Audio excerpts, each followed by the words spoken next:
మాకు ఇచ్చే కట్నం పేరెంటాలు తెలుస్తుంది. మళ్ళీ పెళ్లి కట్నం కొడుకుంటున్నాడు, కొడుకు పెద్దవా మీ మాడ చేతున్న మళ్ళీ మీ మాడ పెళ్లి అవుతాయి. పెళ్లి అంటే నూనె పంట మామూలు మీ ఇంటి ముందు ఏం పేరు నీ పేరు నోకరత్నం మామూలు మీ ఇంటి ముందు కప్పు దయ్యంతో ఆడిపోతుంది. మా తమ్ముడు వచ్చిన దయ్యంతో కెమెరాలో తెలిపోమని వెళ్ళిపోతాం. పెళ్లి అంటే సాంప్రదాయం అండి. నాకు వచ్చే కట్నం శవర కట్నం అప్పమ్మ కట్నం పెళ్లి కొడుకు అయ్యా పెళ్లి కూతురు అయ్యా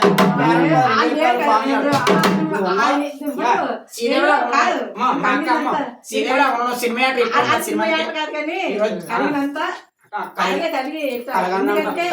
కలిగినంత మాట రాకూడదు. కలిగినంత ఇప్పుడు మామూలు మీ ఇంటి కొత్త మొత్తం సంవత్సరం ఒకసారి వచ్చింది దయవుంటే 10 రూపాయలు తెలుపుమంటే ఇలాంటి అంత పేదవాళ్ళ సాంప్రదాయం అండి. పెళ్ళప్పుడు మనిషికి ఆకు మీద 100 రూపాయలు భోజనం పెట్టావు లేదా అది అప్పుడు ఎంతో కూర్చిపోద్ది. నాకు ఇచ్చే 2 రూపాయలు నీకు తక్కువ రాదు.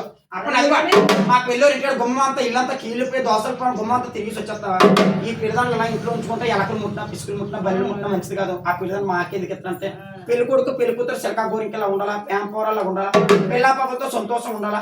అది మళ్ళీ సంవత్సరం వచ్చిన బొగ్గలకి వెళ్ళి కొడుకు ముట్టి నీ బొర్రకి దెబ్బతిరి బాగుతున్నాడు సంతోషం దేవత మాకు ఎత్తురు.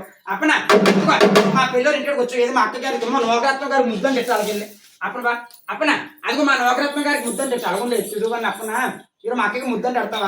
ఏదో మా నోగరత్నం ముద్దంటే అలాగెళ్ళి అప్పున మా అక్కకి కష్టాలు ఎక్కువ సుఖాలు రాను అప్పుడు మా అక్క పైకి పైకి పైకి ఉండి మళ్ళీ అలిగిస్తుంది. అప్పుడు అలిగిస్తావా? అప్పుడు మా అక్క అప్పుడు అప్పుడు మా అక్క మీద అలిగే ఇచ్చేస్తున్నా 2,000 రూపాయలు ఇచ్చేస్తున్నా అప్పున మా అక్కకి ముద్దని